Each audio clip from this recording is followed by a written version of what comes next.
আমি একটা তুলনা দিয়েছিলাম যে রাসূলুল্লাহ বার্তাবাহক ছিলেন, উনি সত্য বার্তাগুলো আল্লাহর কাছ থেকে পেতেন, সঠিকভাবে পৌঁছিয়ে দিতেন। এমনকি বিদায় হজের ভাষণে তিনি বলেছিলেন, আমি কি সঠিকভাবে তোমাদের কাছে আল্লাহর বাণী পৌঁছাতে পেরেছি? সবাই এক বাক্যে বলেছিল হ্যাঁ।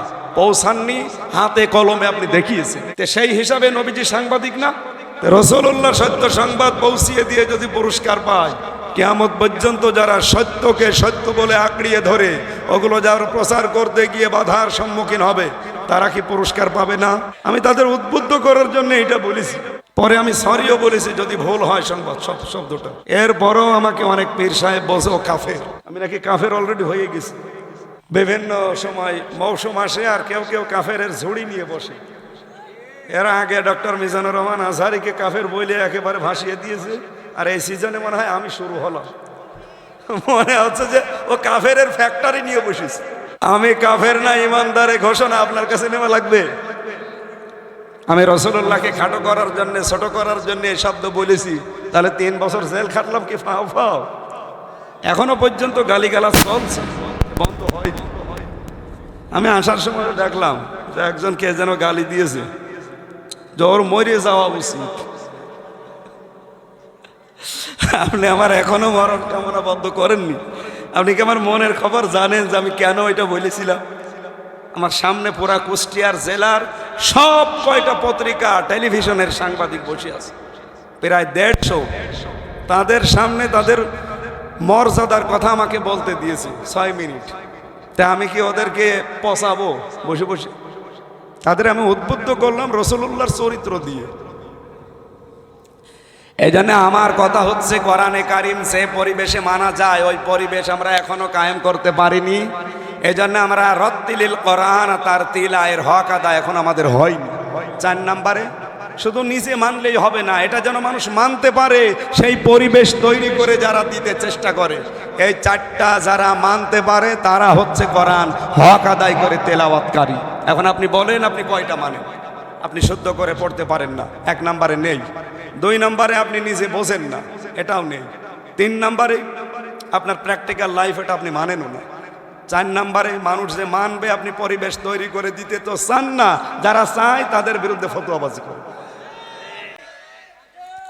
আমি আজকে আসার সময় দেখছিলাম তাফসিরে ফি জিলালিল কোরআন থেকে মুফাসসির বলছে, ঈমান ভেঙে যায় মানুষের, নষ্ট হয়ে যায় যে সমস্ত কারণগুলো, তার 9 নম্বর কারণ এই, কেউ যদি ইচ্ছাকৃতভাবে মুমিনদের বিরুদ্ধে মুশরিকদেরকে সাহায্য করে, সহযোগিতা করে, তাদের পেছনে থাকে, তাহলে তার ঈমান আর থাকে না।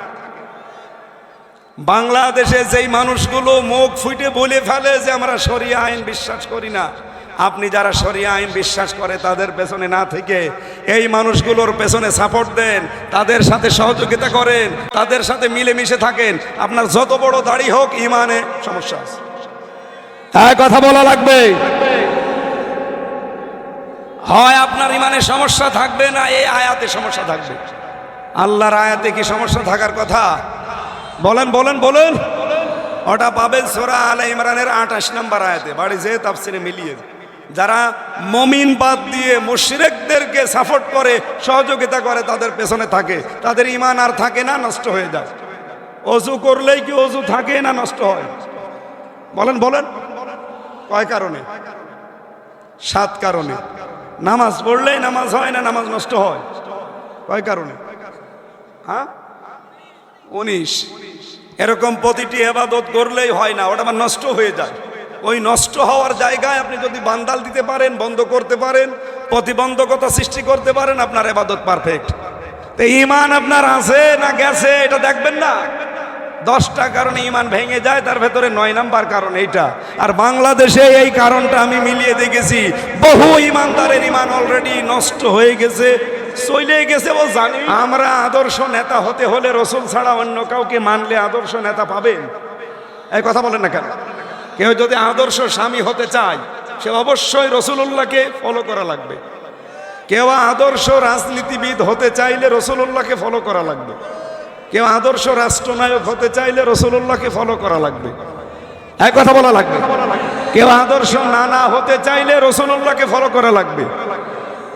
কেউ যদি আদর্শ ভাই হতে চায় তাকে রাসূলুল্লাহকে ফলো করা লাগবে। পৃথিবীর সব জায়গায় যদি আদর্শ হতে চান, রসুল ছাড়া অন্য কেউ নিলে আপনি আদর্শ সাংবাদিক হতে পারবেন না। আমি এই হিসাবে বলেছিলাম, কেউ যদি সাংবাদিকতার সর্বোচ্চ চূড়ায় যেতে চায়, ওয়াইন্না লাকা লাআজরান গায়রা মামনুন। হে নবী, আমার কথাগুলো মানুষের কাছে পৌঁছিয়ে দিতে, এই সংবাদগুলো পৌঁছিয়ে দিতে বিভিন্ন রকমের ঝামেলা আপনার সামনে আসে। আমি আল্লাহ লাআজরান দিয়েছি, অবশ্যই পুরস্কার দেব, গায়রা মামনুন, নিরবিচ্ছিন্ন পুরস্কার দেব। রাসূলুল্লাহর আদর্শের বাইরে যদি মানুষের তৈরি করা আদর্শ মানতাম, 3 বছর না 3 ঘন্টাও আমার জেলে থাকা লাগতো।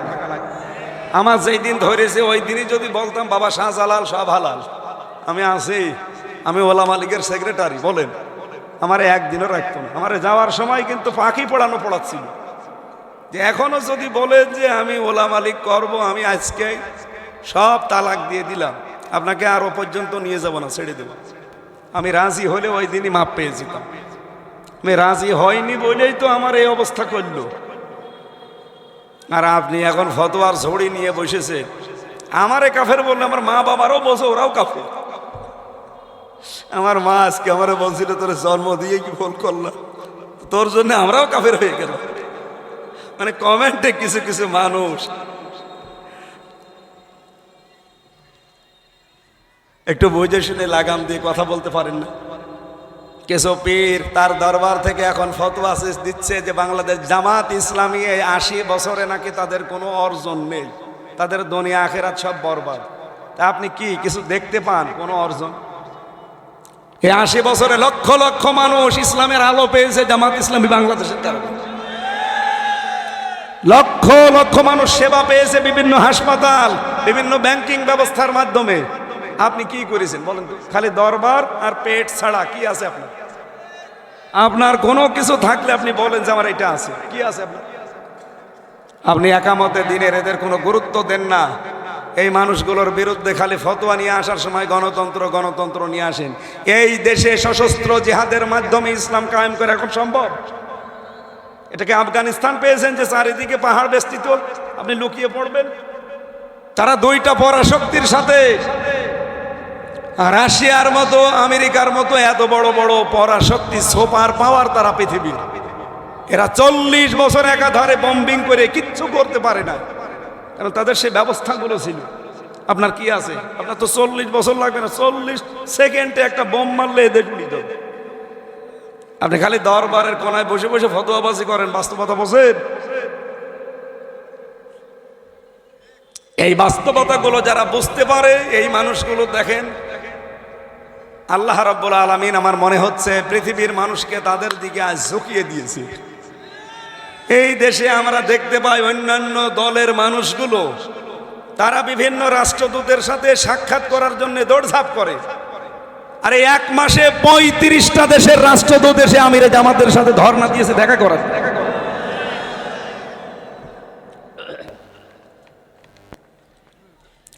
সম্মানিত ভাইরা, কথাবার্তা বলতে গিয়ে আমি যে পর্যন্ত যেতে চাই বোঝাতে দেয় না। এর আগেই কাটসাট করে উল্টাপাল্টা দিয়ে রং ঢং লাগিয়ে এমন ভাবে হেডিং দেয়। সাংবাদিকদের জন্য যেটা বলেছিলাম, আমি এই জন্য বলেছি যে আপনারা এরকম সাংবাদিক হবেন। আদর্শ সাংবাদিক হতে হলে রাসূলুল্লাহকে ফলো করা ছাড়া হতে পারবেন? বলেন বলেন। অথচ এই শব্দটাকে এক পীর সাহেব বলে এটা ফালতু শব্দ। সাংবাদিক একটা ফালতু শব্দ? এটা মহান শব্দ। এটা কত মানুষ জীবনের উপরে রিস্ক নিয়ে সত্য প্রকাশ করে। হ্যাঁ, সাংবাদিকতা যেভাবে করা দরকার ওই মানে হয়তো এখন অনেকে যেতে পারছে না। এটার দোষ কি সাংবাদিকতার না ওই লোকটা? আমাদের কুষ্টিয়াতে একটু সত্য তুলে ধরেছিল, তারে মাথা ফাটিয়ে এমনকি গলার রক পর্যন্ত ছিঁড়ে দিয়েছে। সে এখন জীবন মৃত্যুর সন্ধিক্ষণে ঘুরতেছে। সাংবাদিক কালবি, রফিকুল্লাহ কালবি। ও বাঁচবে কি মরবে আল্লাহ জানে। আল্লাহ পাক এমনি তো আজরান গায়রা মামনুন দেয়নি। সত্য তুলে ধরতে গেলে ঝামেলা আসবে, আর এই ঝামেলা মোকাবেলা করে যখন মানুষ সত্য তুলে ধরবে তার জন্য পুরস্কার আল্লাহর বাধা প্রাপ্ত না, নিরবিচ্ছিন্ন। সুবহানাল্লাহ বলতে পারেন নাই?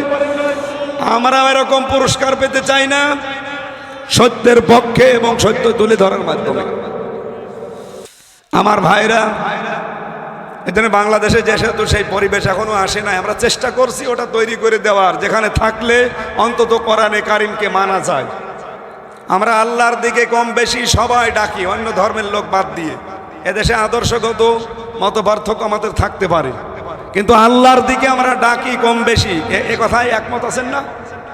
কথা বলেন না কেন? আয়াতের 2 নম্বর শব্দ ছিল ওয়া আমিলা সালেহা, ভালো ভালো কাজে যারা আঞ্জাম দেয়। 3 নম্বর শব্দ ছিল ওয়াকালা ইন্নানি মিনাল মুসলিমিন, সে মাথা উঁচু করে বলে যে আমি মুসলমান। ঝিনাইদহবাসী, আমি শুধু আপনার জন্য কথা বলছি না, এর রেকর্ড হচ্ছে, সারা দুনিয়া চলছে। আমার সামনে এখন 5-6 হাজার মানুষ না, এখন আমার সামনে সারা বাংলাদেশ। সবাইকে উদ্দেশ্য করে ইখলাসের সাথে কথা বলছি। এই আয়াতে আল্লাহর বিধান ছিল 3টা। আল্লাহর দিকে ডাকা লাগবে, ভালো ভালো কাজে আঞ্জাম দেওয়া লাগবে, আর শেষে বলা লাগবে যে আমি মুসলমান। কি আপনি সত্যি করে বলেন তো, আল্লাহর দিকে কম বেশি ডাকি আমরা, এটা ঠিক আছে? ভালো ভালো কাজেও কিছু আমরা করি, এটাও ঠিক আছে। 3 নাম্বারটা আপনি বলতে পারবেন? বলেন 3 নাম্বারটা বুকে হাত দিয়ে বলতে পারবেন যে আমি মুসলমান? এই দেশে দাঁড়িয়ে এখন বলতে পারবেন? কোন মানুষ যদি বলে যে আমি মুসলমান, বলেন তো তার কাছে ঘোষ থাকতে পারে? ঘোষ ছাড়া একটা অফিস দেখেন, এখন ঘোষ ছাড়া কাজ হয়? এখন তা তো একটু কমেছে। যে ব্যক্তি বলবে যে আমি মুসলমান, তার কাছে সুদ থাকতে পারে, অথচ রন্ধ্রে রন্ধ্রে এটা ছড়িয়ে আছে, তারপরও বলছে আমি মুসলমান। 3.5 হাত বডির কোন জায়গাটা আপনি দেখাতে পারবেন যে আপনি মুসলমান? একটা জায়গা আছে, ওই আগা কাটা আছে, ওই জায়গাটুকু। তাছাড়া কোন জায়গায় বলেন চুলের ভেতরে মুসলমানের কাটিং নেই, দাড়ির ভেতরে মুসলমানের কাটিং নেই, মোষের ভেতরে মুসলমানের কাটিং নেই, সব কাটে বিদেশি ওই ইহুদি খ্রিস্টানদের কালচার অনুসরণ করি, ওদের মতো চুল কাটে, ওদের মতো দাড়ি রাখে, স্টাইল করি, ওদের মতো গোপ রাখে। এই কথা বলছেন না কেন? আর বাকি পোশাক আশাক শরীরের কথা তো বাদই দিল। আপনি যে বলবেন আমি মুসলমান, ওয়াকালা ইন্নানি মিনাল মুসলিমিন, এটা বলার জন্য একটা পরিবেশ লাগবে না? সেই পরিবেশ আমরা এবার কায়েম করতে চাই, কিন্তু সে আদর্শ হতে হবে রাসূলুল্লাহ। কার? বলেন বলেন। আমরা সব জায়গায় যদি তাকে সামনে নিয়ে আসতে পারি তাহলে সাকসেস হতে পারি, আর তাকে যেখানেই মাইনাস করবেন ওই জায়গাটায় দুর্নীতিতে ভরে যাবে। আমি এইটা বোঝাতে গিয়ে ওই দিন উদ্বুদ্ধ করেছিলাম, আপনারা সাংবাদিক হবেন, রাসূলুল্লাহ যেভাবে সত্য প্রকাশ করেছে আপনিও সত্য প্রকাশ করবেন, তাহলে আপনাকেও আল্লাহ পুরস্কার দেবে। কিন্তু আমারে এমনভাবে কালার করে দিল এই মিডিয়া, আমি কি নাম ধরা লাগবে ভাই? আপনারা টের পেয়েছেন, যারা মুশরিকদের সাহায্য করে, সহযোগিতা করে, পেছনে থাকে, ওদের আর ঈমান থাকে না, ওদের ঈমান নষ্ট হয়ে যায়। আর আপনি নিজেই জানছেন যে মুশরিক কারা। মুশরিক কারা এটা আল্লাহ জবাব দিয়েছেন, কাবুরু আলাল মুশরিকিনা মা তাদউহুম ইলাইহি। হে নবী, আপনি যেই দিকে মানুষকে ডাকেন আসো দিন কায়েম করি, এই কথা বললে সবচাইতে বেশি রাগ হয়, মন খারাপ হয়, কষ্ট লাগে মুশরিকদের। আমি তো দিন কায়েমের কথা বলি, আপনার রাগ হয় কোন কারণে? আপনি রাজনীতি মনে করেন, আপনি ধান্দাবাজি মনে করেন, আপনি কি মুশরিক? আমি কি আল্লাহর আইনের বাইরে মানুষের আইন তৈরি করার কথা বলি? তাহলে আপনার রাগ হওয়ার পেছনে কারণ হচ্ছে আপনি শিরিক করছেন, আর শিরিক করলে মানুষ মুশরিক হয়ে যায়, এই কারণে আপনার রাগ হচ্ছে। আপনি হয়তো টের পাচ্ছেন না যে আমি মুশরিক হয়ে গেলাম কিনা, আমি এই যে বলে দিলাম, এরকম 10টা কারণ আছে। তাফসীরে ফি জিলালিল কোরআনে একটু মিলিয়ে দেখেন আপনার ঈমান আছে না গেছে। কিয়ামতের দিন যেহেতু পড়তে বলবে আল্লাহ, কামা কুনতা তুরাদ্দিলু ফিদ দুনিয়া ফাইন্না মানজিলাকা ইনদা আখিরি আয়াতিন তাকরাউহা। পড়তে পড়তে যেখানে আপনার পড়া শেষ হয়ে যাবে, বিশ্ব নবী বলেন আল্লাহ পাক তোমাকে ওই পর্যন্ত পৌঁছিয়ে দেবে। আজকের মাহফিল থেকে সিদ্ধান্ত নিয়ে বাড়ি যাওয়া লাগবে, যতদিন বেঁচে আছি কোরআনে কারিমের সাথে লেগে থাকবো, কোরআনে কারিমকে মুখস্থ করা, বোঝা, আমল করার পেছনেই থাকতে চাই। কিয়ামতের দিন আমি যেন অন্তত যেই কয়টা আয়াত জানি ওই কয়তলা বিল্ডিংয়ের মালিক হতে পারি। আমি যেহেতু হাফেজ, 6666টি আয়াত আমার মুখস্থ আছে, আমি যদি আমল করে যেতে পারি এর উপরে, আমার বিশ্বাস নবীজির কথা 100% সত্য, কিয়ামতের দিন আমাকে আল্লাহ 6666টি তালা বিশিষ্ট ভবন দেবেন। সুবহানাল্লাহ বলতে পারেন নাই? আপনার যদি ডক্টর হাবিব ভাইয়ের যদি 200 আয়াত মুখস্থ থাকে, উনি 200 তলা বিল্ডিংয়ের মালিক। আপনার যদি 50টা আয়াত মুখস্থ থাকে আর যদি আমল করতে পারেন ওর উপরে, আপনি 50 তলা বিল্ডিংয়ের মালিক। 50 তলা বিল্ডিং শুধু নবীজি বলেন নাই, পুরা জান্নাতের ভেতরে যে বিল্ডিং তৈরি হবে 3000, 4000, 5000 স্কয়ার ফিটের বিল্ডিং না, আপনার এক একটা বিল্ডিং এর তালা যে ফ্লোর হবে এই দুনিয়ার মতো 3 দুনিয়ার সমান। কয় দুনিয়া? এটা কি আজকে শুনলেন না কোনোদিন শুনেছি? শোনেননি?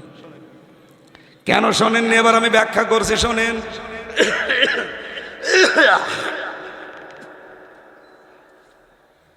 কিছুই লাগবে না ভাই। কোরআনে কারিমে আল্লাহ জান্নাতের কথা যেখানেই বর্ণনা দিয়েছেন দেখবেন সেখানে জান্নাতিন তাজরি মিন তাহতিহাল আনহার এভাবে দিয়েছেন। আমি অন্তত যত জায়গায় পড়েছি জান্নাত 1 বছর না, জান্নাত বহু বছর। যখন নিয়ামতের কথা আছে চিন্তা করলাম আল্লাহ জান্নাত বহু বছর দিলেন কেন? আপনি আরবি ভাষায় একটা জিনিস দেখবেন 1 বছর, 2 বছর, বহু বছর। 1 বছরের পরে একবারে লাভ মেরে বহু বছরে যেতে পারবেন না। আরবিতে বছর কয় প্রকার? 3 প্রকার। বলেন বলেন। 1 বছর, 2 বছর, বহু বছর। তাহলে 1-এর পরে 2 হলে দ্বিবচন হয়, 2-এর উপরে গেলে কমপক্ষে 3 হওয়া লাগবে। আল্লাহ যেখানে জান্নাতিন তাজরি মিন তাহতিহাল আনহার দিলে, যে এমন একটা বাগান দেব, জান্নাত দেব যার তলদেশ দিয়ে নদী আর নহর প্রবাহমান, জান্নাতুন বললেন না, জান্নাত বললেন কেন? এটা তার 1 বছর নেই, বহু বছর হয়ে গেছে। তার মানে বহু বছর হাতে যেহেতু সর্বনিম্ন 3 লাগে, জান্নাত যদি কাউকে আল্লাহ একটাও দেয় এই পৃথিবীর মতো কমপক্ষে 3 দুনিয়ার সমান। এটা না আপনার জান্নাতে এক একটা ফ্লোর হবে, এক একটা তালা হবে কমপক্ষে এই পৃথিবীর মতো 3 পৃথিবীর সমান। কত হাজার স্কয়ার ফিট হতে পারে আপনি এবার হিসাব করেন।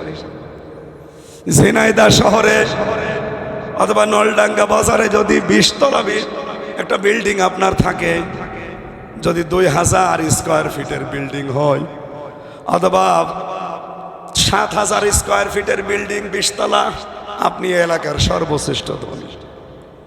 কিয়ামতের দিন শুধু নলডাঙ্গা না, তামাম পৃথিবী যত বড়, এরকম পৃথিবী 3টা জোড়া দিলে যত বড় হবে, এই 3 পৃথিবীর সমান এক একটা ফ্লোর হবে। কত হাজার স্কয়ার ফিট হতে পারে? আপনি মোবাইল নিয়ে ক্যালকুলেটর নিয়ে বসে। এই জান্নাত আল্লাহ আপনাকে দেবে যদি কোরআন তার দিলের সাথে পড়তে পারেন। জোরে বলেন আমিন। আল্লাহ এই শিক্ষাটা অন্তত আগ্রহের সাথে নিয়ে আমল করার তৌফিক দিন। আজকে আমার আলোচনার বিষয় আমলনামা। আমরা তেলাওয়াত করেছি সূরা ইনশিকাকের 3টা আয়াত। আপনারা দেখেছেন আমরা তেলাওয়াত করার সময় সূরা ইনশিকাক থেকে পড়ছিলাম। 25টা আয়াত আছে। আমরা 6, 7, 8 3টা আয়াত পড়েছি। দেখি আল্লাহ কি বলতে চান। আল্লাহ রাব্বুল আলামিন জানিয়েছেন, ইয়া আইয়ুহাল ইনসান, হে মানব মণ্ডলী, ইন্নাকা কাদিহুন ইলা রাব্বিকা কাদহান ফামুলাকি।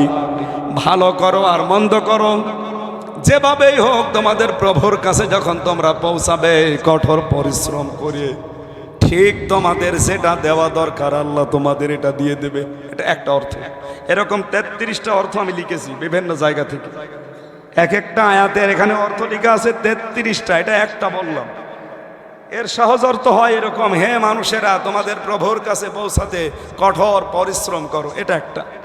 এরকম কয়টা অর্থ আছে আয়াতের? 33টা। তার ভেতরে যেটা বললাম এটা 4 নম্বর অর্থ, যে ভালো করো মন্দ করো তোমাদের প্রভুর কাছে তোমাদেরকে যাওয়া লাগবে। ফাসাউফা ইউহাসাবু হিসাবান ইয়াসীরা। আল্লাহ রাব্বুল আলামিন বলেন, ফাম্মা মান উতিয়া কিতাবাহু বিয়ামিনি।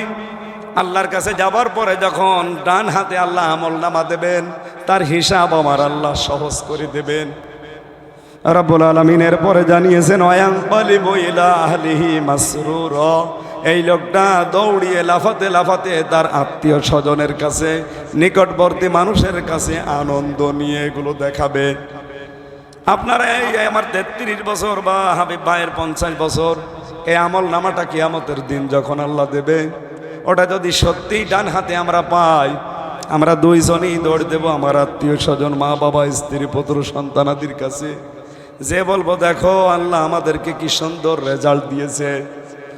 দুনিয়ায় ম্যাট্রিক পরীক্ষায় পাশ করলে মানুষ যেমন দৌড় দেয়, নিজের বাবাকে, মাকে, বোনকে, ভাইকে দেখিয়ে আনন্দ পায়, কিয়ামতের দিন আমি আমল নামা দেখিয়ে ঠিক ওই চাইতে বেশি আনন্দ পাবো। শুধু আনন্দই পাবো না, আল্লাহ পাক বলে ওই লোকটা তখন আমাকে বলতে থাকবে, ইন্নি মোলাকিন, ইন্নি জানান্তু আন্নি মোলাকিন হিসাবিয়া। আমি এটা দৃঢ়ভাবে বিশ্বাস করতাম, যদিও জনান্ত মানে ধারণা করা, কিন্তু এখানে তাফসিরে লেখা আছে জনান্ত মানে দৃঢ়ভাবে বিশ্বাস করা। উনি গ্যারান্টি দিয়ে বলবে, ইন্নি জনান্ত, অবশ্যই আমি দৃঢ়ভাবে বিশ্বাস করতাম, আন্নি মোলাকিন হিসাবিয়া, যে আমাকে হিসাবের সম্মুখীন হওয়া লাগবে, হিসাবের মুখোমুখি হওয়া লাগবে, আমাকে কিয়ামতের দিন আমাকে দাঁড়ানো লাগবে আল্লাহর সামনে। ফাহুয়া ফি ঈশাতির রাদিয়া, আল্লাহ বলেন আমি তখন তাকে একটা সন্তোষজনক জীবনের অধিকারী বানিয়ে দেব, এমন একটা সন্তুষ্টির জীবন আমি তাকে দেব। ফি জান্নাতিন আলিয়া, জান্নাতের সর্বোচ্চ মাকাম যেটা, সেখানে তাকে পৌঁছাবো। কুতুফুহা দানিয়া, এমন একটা বাগানে তাকে পৌঁছিয়েছি যে বাগানের ফলগুলো তার সামনে ঝুলে ঝুলে পড়বে। ঝিনাইদহবাসী, আমি সহ যারা এসেছি, আমাদের কর্মকাণ্ড ভালো হোক মন্দ হোক, এর উপরে বেসিস করে, ভিত্তি করে, বিচার করে আল্লাহ কিন্তু আমল নামা দেবে। এটা হয় ডান হাতে নাই বাম হাতে।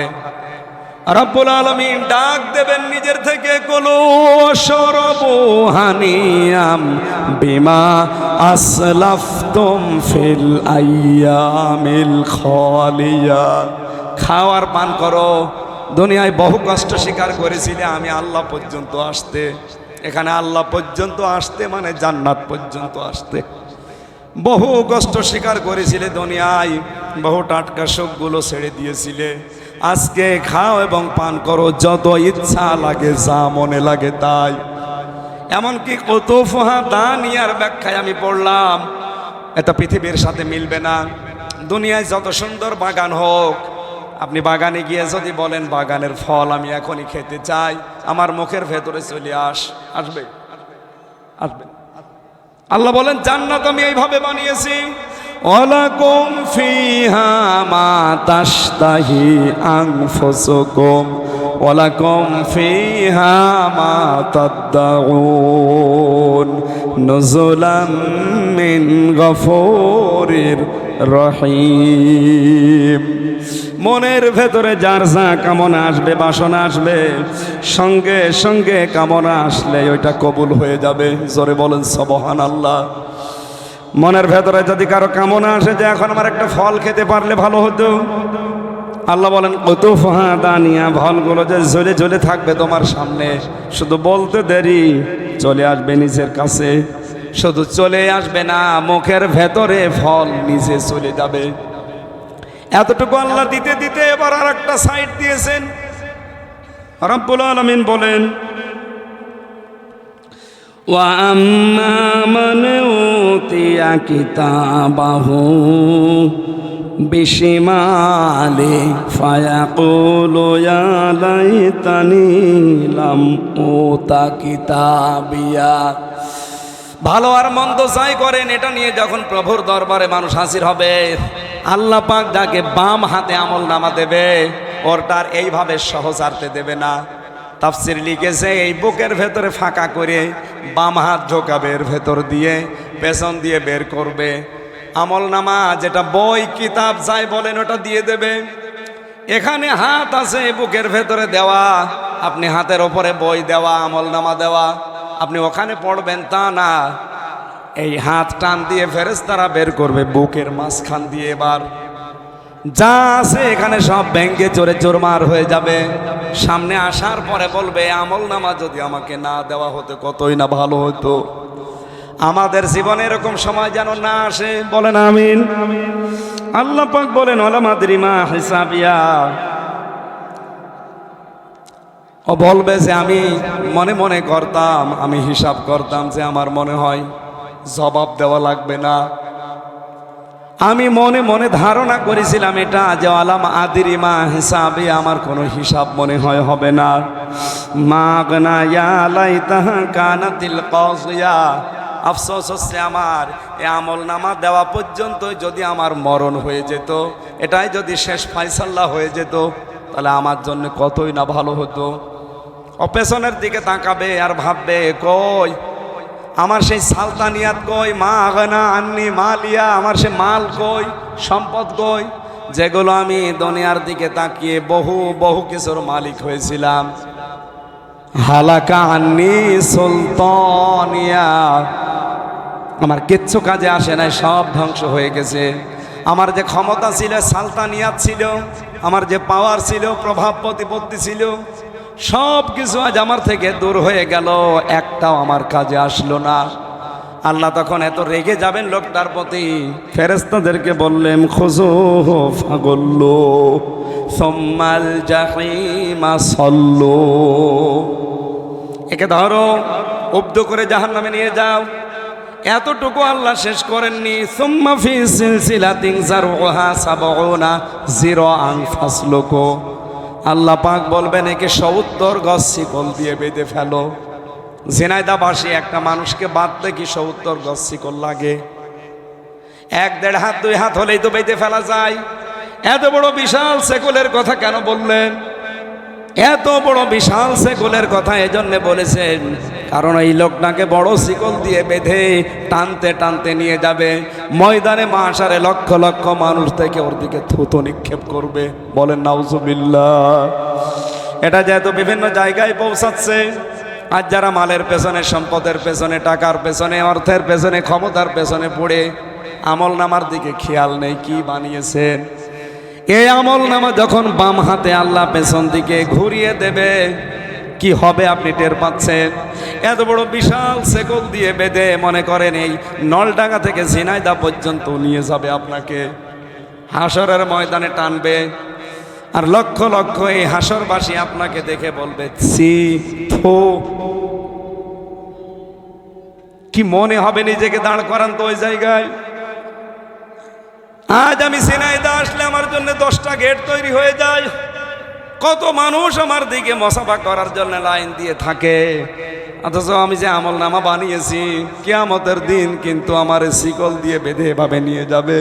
মানুষেরা দেখে বলবে কত নিকৃষ্ট বোঝা, আলা সাআমা ইয়াসিরুন, কত নিকৃষ্ট বোঝা এ হামজা বহন করে নিয়ে যাচ্ছে। বলেন নাউজুবিল্লাহ। আল্লাহ বলেন এই শাস্তিগুলো আমি এদের সামনে কেন নিয়ে আসবো জানো? কিয়ামতে বাম হাতে আমল নামা দেওয়া, এত বড় শিকল দিয়ে বাঁধা, ধাক্কা দিয়ে দিতে জাহান্নামে নিয়ে যাওয়া। দুইটা প্রথমত কারণ হচ্ছে ইন্নাহু কানা লা ইউমিনু বিল্লাহিল আযীম, ওরা মহান আল্লাহতে বিশ্বাসী ছিল না। প্রশ্ন আসতে পারে এটা আমাদের জন্য না, কারণ আমরা আল্লাহকে বিশ্বাস করি। আরে ভাই এরকম বিশ্বাস তো আবু জেহেলও করতো। আবু জেহেলকে যদি জিজ্ঞাসা করা হয়তো যে ওয়ালা ইনসাল তাহুম্মান খালাকাস সামাওয়াতি ওয়াল আরদা, এই আসমান আর জমিন কে বানিয়েছে? আবু জেহেল বলতো লা ইয়াকুলুন্নাল্লাহ, আল্লাহ বানিয়েছে। এটা তো আমরাও বলি। ঝামেলা কোন জায়গায় হয়েছে আবু জেহেলের সাথে, ওই জায়গাটায় আমাদেরও হচ্ছে। এই কথা বলেন না কেন? আসমান জমিন কে বানিয়েছে? ডক্টর হাবিব একবারে বলবে আল্লাহ বানিয়েছে। ঝামেলা কোন জায়গায় ওনার সাথে? আমার নবীজির সাথে আবু জেহেলের যে জায়গায় ঝামেলা হয়েছিল, যার জন্য সে আজ জাহান্নামী, যার জন্য যে ৭০ গজ শিকলের কথা আল্লাহ দিলেন, ওটা যদি আমার ভেতরেও থাকে কিয়ামতে শুধু আবু জেহেলকে শিকল দিয়ে বাঁধবে না, সাথে আমারও বাঁধবে। ও বলতো আল্লাহকে আমি বিশ্বাস করি। করি কেমন করে? বদরের ময়দানে যেদিন যাবে সেদিন কাবার গিলাফ ধরে ডাক দিয়ে বলছে কাবার মালিক তুমি আসো, আমি জানি মুহাম্মদের বিরুদ্ধে যুদ্ধে যাচ্ছি বদরের ময়দানে, সত্যের পক্ষে যে আছে তাকে তুমি বিজয় দিও। ওর দোয়া কবুল হয়ে গেছে, কারণ ও তো আর সত্যের পক্ষে ছিল না। ছিল সত্যের পক্ষে যিনি ছিল তার দোয়া কবুল হয়ে গেছে। ও আল্লাহ আসমান জমিন বানিয়েছে, কাবা শরীফ আল্লাহর ঘর, ও যদি এতগুলো কাজ করার পরে শুধুমাত্র আল্লাহর আইনের সাথে শিরিক করে আল্লাহর আইন না মেনে নতুন আইন বানিয়ে বানিয়ে নিজে মানতো আর মানুষকে মানাতো, এই কারণে যদি জাহান্নামে যায়।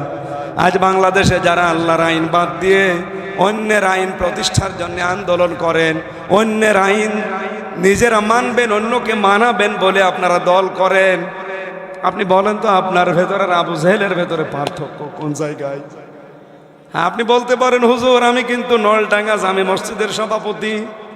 নলডাঙ্গা জামে মসজিদ কে চেনে? আবু জেহেল ছিল কাবা শরীফের সভাপতি। আপনার আর ওর কত পার্থক্য?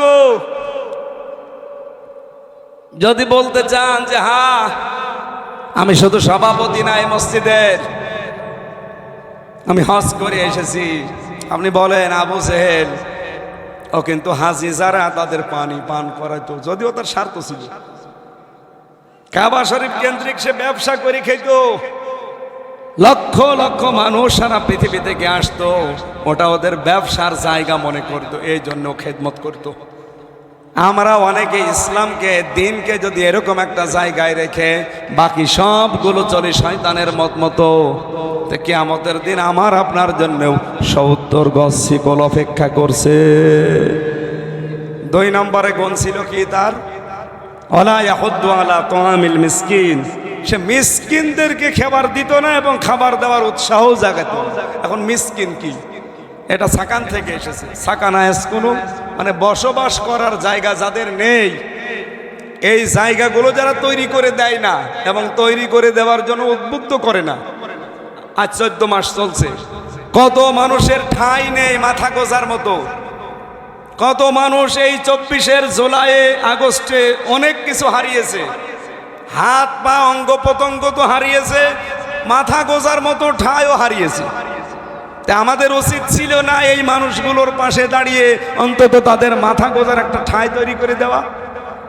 টাকা তো আপনারও আছে, ব্যাংকে ছাতা পড়ে যাচ্ছে, কিন্তু এদেশে একামতে দিন যারা কায়েম করতে চায় আমি দেখেছি তারা নিজেরাই চলতে পারে না এই 17 বছরের জুলুম অত্যাচার নির্যাতনের কারণে। তারপরেও যাদের ঠাঁই নেই তাদের কাছে গিয়ে 1.5 লাখ 2 লাখ 3 লাখ 5 লাখ টাকা দিয়ে এসেছে। এটা কি মিথ্যা কথা? এই আয়াতের সাথে যাদের চরিত্র মেলে আমি তাদেরটা না বলে আপনারটা বলবো, আপনার তো মেলে না। বলে হুজুর আমার নাম বলতে পারেন না, তাই আপনার নাম বলবো, আপনারটা মেলে? আপনারটা মিলবে কোনটা? এই আয়াতের পরে আছে, বলবো এটা। আপনারটা মেলে মানুষেরটা মেরে খাওয়া, সাদাবাজি করা, এই যে পরে আছে। এটা বললে তো আপনার গায়ে লাগবে, এই জন্য এটা আর বলছি না, যে পর্যন্ত থাক ও পর্যন্ত, পরে আর যাচ্ছি না। নাকি আপনারা কি এ পর্যন্ত শুনে শেষ করে দিলেন নাকি সামনের আয়াতে যাব? ওয়ালা ইয়াহুদ্দু আলা তাআমিল মিসকিন হচ্ছে না আমাদের। অসহায় মানুষের পাশে দাঁড়ানোর কর্মসূচি হাতে নেওয়া লাগবে। বাংলাদেশে 73টা দল এখন কাজ করছি আমরা, আমাদের উচিত প্রত্যেকটা দলের প্রধান কর্মসূচি হবে মানুষের পাশে দাঁড়ানো। এই কথা বলেন না কেন? প্রতিটি দলের প্রত্যেকটি কর্মীকে হওয়া লাগবে সমাজকর্মী। এদেশে কিছু কিছু দল আমরা দেখতে পাই, সে দল করলে আগে দল করতে দেবে না, আপনাকে আগে সমাজকর্মী বানাবে। তাই আমরা এরকম যদি প্রত্যেকটা মানুষ তৈরি করতে পারি, এদেশের সব রাজনৈতিক দল যদি প্রতিযোগিতা আরম্ভ করি, তে এই দেশে আর অভাবী মিসকিন এতিম খুঁজে পাওয়া যাবে না, দাঁড়িয়ে যাবে দেশটা। তখন আমাদেরকে 70 গজের শিকলের কথা ভাবা লাগবে না। কথা বলে না কেন? আমাদের জন্য তখন আল্লাহর কমপক্ষে একটা জান্নাত দিলেও এই দুনিয়ার মতো কয়টা? 3টা জান্নাত আল্লাহ আমাদের বরাদ্দ করে দেবে। আল্লাহ আমাদের হাতে আমল নামা যেন ডান হাতে দেয়, বাম হাতে যদি কারো এরকম আমল থাকে, যারা আল্লাহতে বিশ্বাসী না, বিশ্বাস করলেও শিরিকের মাধ্যমে বিশ্বাস করেন, যারা এতিম মিসকিনদের খাবারের ব্যবস্থা করেন না এবং তাদের অভাব দূর করার জন্য কোনো উদ্যোগ নেন না, এই মানুষগুলোকে আল্লাহ বাম হাতে আমল নামা দেবে, বুকের ভেতর দিয়ে, বাম হাত পেছনে দিয়ে এরপরে দেবে। এরপরে আবার ডান দিয়ে বের করে বলবে পড়। পড়ার পরে লোকটা বলবে রব্বুল আলামিন কি দিলেন? অবদিআল কিতাব ফাতারল মুজরিমিনা মুশফিকিনা মিম্মা ফি। কি দিলেন? এ তো কোনো কিছুই বাদ যায়নি। জীবনে কাকে কোন দিন চড় দিয়েছি সেইটাও এখানে লেখা আছে। কার 1 বিঘত জমি আমি আত্মসাৎ করেছি সেইটাও এখানে লেখা আছে। ক্ষমতার চেয়ার পেয়ে আমার নিজের অধীনস্থদের সাথে কি অবিচার করেছি সেইটাও এখানে লেখা আছে। এমনকি শুধু লিখা না, ফামাইয়া আমাল মিসকালা যাররাতিন খায়রা ইয়ারা, কিয়ামতের দিন আল্লাহ ভিডিও ক্লিপ আকারে আপনাকে ওইটা দেখাবে। হয়তো আপনি আজ ক্ষমতার চেয়ারে বসে অথবা অফিসে একদম আপনি অফিসার বস, নিচের মানুষের সাথে যা করেন আপনার এই চেয়ারের কারণে কেউ কিছু বলে না। কিয়ামতের দিন এটা কিন্তু ভিডিও ক্লিপ আকারে লক্ষ লক্ষ মানুষকে আল্লাহ দেখাবে। এই বিশ্বাস আমাদের হয় না? হয় না? আমরা যেন বিশ্বাস পুরাপুরি করতে পারি, বলেন আমি। মা বোন যারা এসেছেন বিভিন্ন জায়গায় বসে আছেন, শুধু নামাজ পড়া রোজা রাখা আর কালো বোরকা পরাকে ইবাদত মনে করবেন না। পারিবারিক জীবনে আজ 100টার 98টা পরিবারের শান্তি নেই, শুধু বউ আর শাশুড়ির ছোট মনের কারণে। এই কথা বলুন। আমি আমার নিজের শাশুড়ির কথা বলছি। আমি আমার শ্বশুর বাড়িতে গেলে যেভাবে জোগাড় জানতে হয়, যত রকমের খাবার তৈরি হয়, আমি যত খাই আমার শাশুড়ি তত আনন্দ পায়। এটা আমি পাই, এই জন্য বলছি, আমি দেখেছি। কিন্তু সিস্টেম অপর পৃষ্ঠায় দেখলে আমার বউ আমার বাড়িতে এসে যত রকমের খাবার খাবে আমার মা তত রকমের আনন্দ পাবে না। এটা নেই কেন? এটা থাকবে না কেন? আমি অন্যের ছেলে তার বাড়িতে গেলে তার মা যদি খেলে আনন্দ পায়, অন্যের মেয়ে আমার বাড়িতে এসেছে সে খেলে আমার মাকেও আনন্দ পাওয়া লাগবে। কথা বলুন। বহু মা আছে দেখি তার নিজের মেয়ে সকালে 2টা সিদ্ধ ডিম, 1 গ্লাস দুধ, বাকিগুলো নাই বললাম, মরণের খাওয়া খাচ্ছে আর মা আনন্দ পাচ্ছে। অথচ পুত্রবধূ যদি 1টা সিদ্ধ ডিম খায় চোখ মোটা করে তাকায়, হ্যাঁ ডিম খাওয়া লাগে, ছেলে মেয়ে আমাদের হয়নি, তোমার মেয়ে যে মরণের খাওয়া খাচ্ছে ওইদিকে নজর নেই। পুত্রবধূ 1টা ডিম খেয়েছে এতেই ওর মাথা খারাপ। এরকম ছোট মনের শাশুড়ি নেই? কার আছে হাত তোলেন তো। আপনি না, আপনার তো না, ওদের বলছি। সম্মানিত মা বোনেরা, আবার বলছি, রাগ হলেও হতে পারে, আপনাকে আমি উদার হওয়ার আহ্বান জানাচ্ছি। আপনি বলেন আমি যেটা বললাম এটা কি অবাস্তব? আমি দেখেছি, এই কারণে বলছি। আজ মা গুলো যদি পুত্রবধূর সাথে শাশুড়ির মতো আমরা আচরণ না করে মেয়ের মতো আচরণ করতাম, পরিবারে আমার মনে হয় জামাই আমরা যারা আছি স্বামী আমরাও অসুস্থ হতাম না, মানসিক রোগী হয়ে যেতাম। এজন্য নামাজ রোজা মাস্ট বি, এটা তো করাই লাগবে, পর্দা তো মাস্ট বি। এর সাথে এই আচরণগুলো আপনারা যোগ করবেন। কিয়ামতের দিন যেন খাদিজাতুল কুবরার সাথে আল্লাহ আপনাকে জান্নাত দিতে পারে, বলেন আমিন। সম্মানিত ভাইরা, এখানে বৃষ্টি উপর থেকে পড়ছে, এখন এই যে আমার গায়েও পড়ছে। এরপরে আপনারা ভেজা জায়গায় বসেছেন না, মেলা রাত হয়ে গেছে, আমার এখন ঢাকা যাওয়া লাগবে।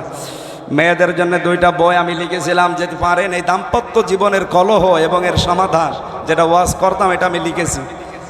এই যে গাড়িতে আছে, এটা নিয়েছেন, কাজে লাগবে। মেয়েদের দিয়ে ভিজে গেছে, খাতা কোরআন শরীফ সব ভিজে গেছে। আল্লাহুম্মা আমিন। লা ইলাহা